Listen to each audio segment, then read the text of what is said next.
Hello दोस्तों, structure RS classes में आपका फिर से स्वागत है। तो गाइस, अपन चर्चा कर रहे थे आरएस मेंस का पेपर 3 है, यूनिट 3 है, जिसमें दे रखा है योगा के बारे में, योगा एंड स्पोर्ट्स के बारे में। तो स्पोर्ट्स के बारे में तो अपन ने चर्चा कर ली, अब अपन चर्चा करेंगे योगा के बारे में। तो आज इस वीडियो में अपन देखेंगे कि विभिन्न ग्रंथों में जो बहुत सारे जो व्यक्ति है ग्रंथ है, इनमें योगा की डेफिनेशन क्या दी गई है। आपको यहाँ से क्वेश्चन कैसे पूछे जा सकते हैं? योगा की एक डेफिनेशन दे देंगे जो कि ग्रंथों में दे रखा है और कहेंगे आपको कि इसको एक्सप्लेन कीजिए। ठीक है।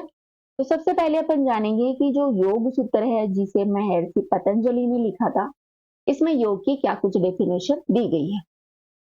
तो इसमें कहा गया है कि योग निश्चित वृत्ति निरोध। क्या है? योग निश्चित वृत्ति निरोध, जिसका अर्थ होता है चित्त वृत्तियों का सर्वथा अभाव ही क्या कहलाता है? योग कहलाता है। ठीक है दोस्तों, इसमें चित्त का तात्पर्य अंतःकरण से है।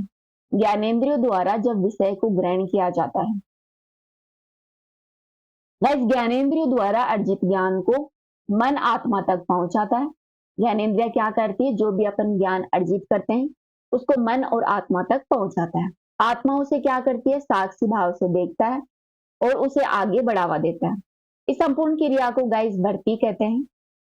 चित्त हमारा दर्पण की भांति होता है, अतः विषय इसमें आकर प्रतिबिंबित होते हैं, अर्थात चित्त विषयकार हो जाता है और चित्त का विषयकार होना रोकना ही योग कहलाता है। तो आपको यही ध्यान रखना कि योग सूत्र के अनुसार महर्षि पतंजलि ने योग की क्या डेफिनेशन दी है। तो योग चित्त वृत्ति निरोध योग की डेफिनेशन। भाई महर्षि व्यास के अनुसार योग है वो योग समाधि कहा है महर्षि व्यास ने, जिसका भाव है कि समाधि द्वारा जीवात्मा उस सत्य चित आनंद का स्वरूप ब्रह्म का साक्षात करे और यही योग है। ठीक है। क्या कहना है कि जो व्यक्ति समाधि लेता है, समाधि के माध्यम से जीवात्मा है वो सत्य चित आनंद, जो कि जीवन का उद्देश्य होता है सत्य चित आनंद, इसकी प्राप्ति के लिए ब्रह्म स्वरूप का साक्षात करना ही योग कहलाता है समाधि के माध्यम से। ठीक है। भाई पंडित श्री राम शर्मा का कहना है कि योग है वो जीवन जीने की एक कला है। मनुस्मृति में कहा गया है, ध्यान योगेन सम्य शयद गतियांत रामन। ठीक है। गति शांत रामन, ये कहा गया मनुस्मृति में, जिसका मतलब होता है ध्यान योग से भी योग आत्मा को जाना जा सकता है। अर्थात अपन ध्यान योग करते हैं, इससे जो योग की आत्मा है उसको जाना जा सकता है। अर्थात योग परायण ध्यान योग होना चाहिए, ये कहा गया मनुस्मृति में। वही कठोर उपनिषद के बारे में बात करें तो चेतना और मन का जो दृढ़ निश्चय होता है उसको ही क्या कहते हैं? योग कहते हैं। कठोर उपनिषद में ये श्लोक है योग के बारे में, कहा गया है कि यदा पंचा वस्तिष्ठन्ते ज्ञानानि मनसा सह बुद्धिश्च विचष्टे तमाहु परमागति ता योग मिति मयन्ते स्थिरामिन्द्रियवे धारणम अप्रमदता भवति योगो ही प्राप्य प्रभावो क्यों। ठीक है। ये कहा गया कठोर उपनिषद में। अर्थात जब 5 ज्ञानेंद्रिया मन के साथ स्थिर हो जाती हैं और मन निश्चल बुद्धि के साथ आ मिलता है, इस अवस्था को क्या कहते हैं? परम गति कहते हैं। बस इंद्रियों को स्थिर धारणा ही योग कहलाती है। क्या है? इंद्रियों की जो स्थिर धारणा ही योग कहलाती है। जिसकी इंद्रिया स्थिर हो जाती है उसमें शुभ संस्कारों की उत्पत्ति होती है और जो अशुभ संस्कार होते हैं उनका नाश होता है। इसी अवस्था को क्या कहते हैं? योग कहते हैं। ये कहा गया कठोर उपनिषद में। ठीक है। भाई सांख्य दर्शन में योग की क्या डेफिनेशन दी गई है इसके बारे में जाने। तो सांख्य दर्शन की जो परिणता है गाइस, जो महर्षि कपिल है। ठीक है। कपिल ने दिया था सांख्य दर्शन। इसमें कहा गया है कि पुरुष प्रकृतितो योगपि योग इत्य मिध्यते। ठीक है। अर्थात इसका मतलब होता है प्रकृति और पुरुष का पृथकत्व, अर्थात प्रकृति और पुरुष दोनों का वियोग अलग हो जाने से पुरुष की स्वरूप स्थिर हो जाता है, जिसे योग कहते हैं। ठीक है। प्रकृति और पुरुष का अलग अलग होना ही योग है, जिससे पुरुष की प्राप्ति होती है। ठीक है। ये कहा गया है सांख्य दर्शन में। वही केवल्य उपनिषद के बात करें तो केवल्य उपनिषद में कहा गया है कि श्रद्धा भक्ति योगा वदेही। क्या? श्रद्धा भक्ति योगा वदेही। आपको पूछ लिया जाए एग्जाम में इस बार के मेंस में कि श्रद्धा भक्ति योगा वदेही को एक्सप्लेन कीजिए, तो इसका मतलब होता है श्रद्धा भक्ति और ध्यान के साथ आत्मा को जानना ही योग है। इसके साथ श्रद्धा से, भक्ति से और ध्यान के साथ। ठीक है, अब देखते हैं गाइस याज्ञवल्क्य की स्मृति में योग के बारे में क्या कुछ कहा गया है। तो गाइस याज्ञवल्क्य की स्मृति में कहा गया है कि संयोगो योग इत्यतो जीवात्मा परमात्मा में, अर्थात जीवात्मा और परमात्मा का मिलन ही योग कहलाता है। ठीक है, अज्ञानता के कारण यह जीवन है वो संसार चक्र में फंसा हुआ है। दोस्तों ज्ञान के उदय से उसका परमात्मा से मिलन होता है, अर्थात आत्मा का परमात्मा से मिलन होता है और दुखों की समाप्ति होती है। ठीक है, आत्मा का परमात्मा से मिलन ही योग कहलाता है, ये कहा गया याज्ञवल्क्य की स्मृति में। ठीक है, आगे अग्नि पुराण। अग्नि पुराण में ये श्लोक दिया गया है योग के बारे में। ब्रह्म प्रकाशनम ज्ञान योगस्त त्रिचित्ता चित्तवर्ती निरोधश्च जीवन ब्रह्म मानमो पर। ठीक है, पर है, अर्थात इसका मतलब होता है ज्ञान का प्रकाश पड़ने पर चित्त ब्रह्म में एकाग्र हो जाता है, जिससे जीवन का ब्रह्म में मिलन होता है, अर्थात चित्त ब्रह्म में चित्त की एकाग्रता ही योग कहलाती है। ठीक है, क्या है, ब्रह्म में चित्त की एकाग्रता ही, चित्त की एकाग्रता ही योग कहलाती है, ये कहा गया अग्नि पुराण में। वही स्कंद पुराण कहता है कि जीवात्मा परमात्मो यम विभाग परम तप स एव प्रायोग समासा कथित सतव। ठीक है, इसका मतलब है जीवात्मा और परमात्मा का अलग अलग होना दुख का कारण होता है, और जब ये दोनों मिल जाते हैं, इनमें एकत्व हो जाता है जीवात्मा और परमात्मा का, तो उसे योग कहते हैं, ये कहा गया स्कंद पुराण में। वही लिंग पुराण में कहा गया है कि योग निरोधो वृत्तेषु चित्तस्य द्विज सतमा।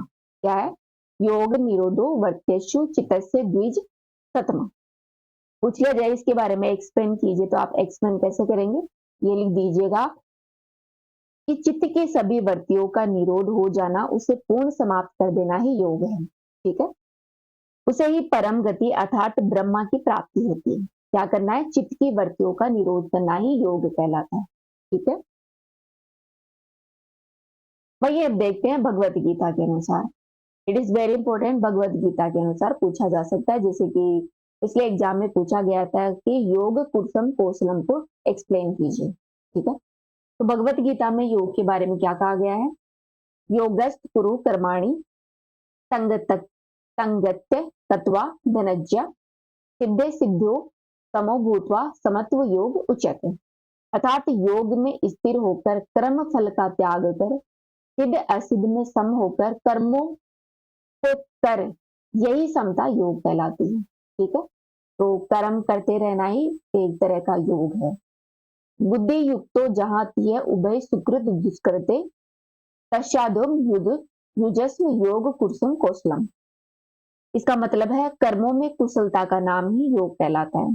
ठीक है, कर्मों की कुशलता का तात्पर्य यह है कि हमें कर्म इस प्रकार से करने चाहिए कि वो बंधनों का कारण न बने। ठीक है, तो व्यक्ति को कर्म कैसे करने चाहिए ताकि वो बंधनों का कारण न बने, यही योग मार्ग है।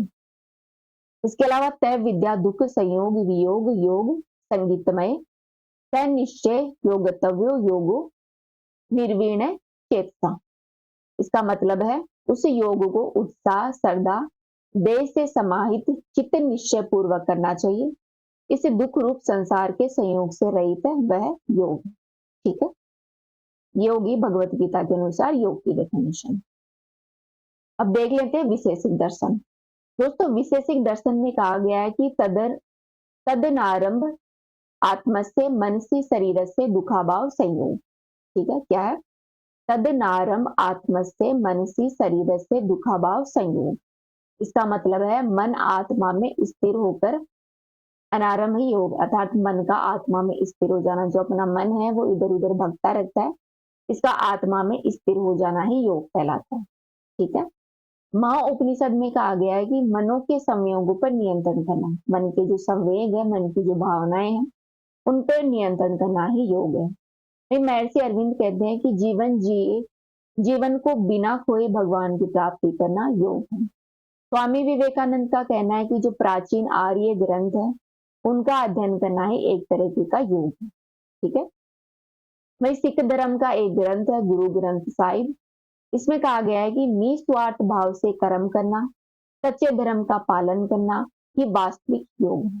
ठीक है, बिना स्वार्थ भाव के व्यक्ति अपने कर्म करते रहे और सच्चे धर्म का पालन करे, वो क्या है? योग है। ठीक है। इसके अलावा रागे राघव ने अपनी पुस्तक गोरखनाथ और उसके युग में कहा है कि शिव और शक्ति का मिलन क्या है? योग है।